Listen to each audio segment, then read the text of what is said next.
get the word out. But, the sad thing is you have so many incredibly talented writers, journalists, frankly, including yourself, because I consider you really a journalist to the largest extent, the job you've done, because you got the Russia hoax correct. And your people that came on that show night after night, including, by the way, our great congressmen and senators. You had John Kennedy on tonight. You have a lot of them on. But a lot of people got it right, and a lot of our Congress and Senate got it right. And they got it wrong, and they got Pulitzer Prizes. The Pulitzer Prize is worthless as far as I'm concerned, because when you have the Maggie Habermans getting a Pulitzer Prize and she got it all wrong, I haven't spoken to her in forever. She's like my biographer, like she knows everything about me. She knows nothing about me.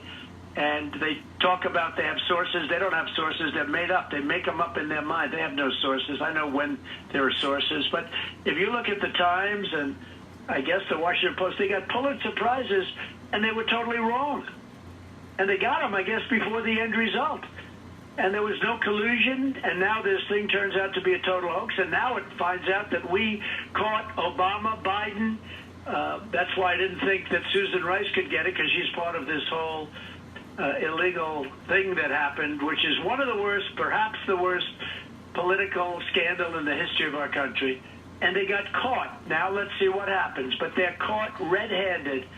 And but these writers got Pulitzer Prizes. And that shows you a Pulitzer Prize is worthless.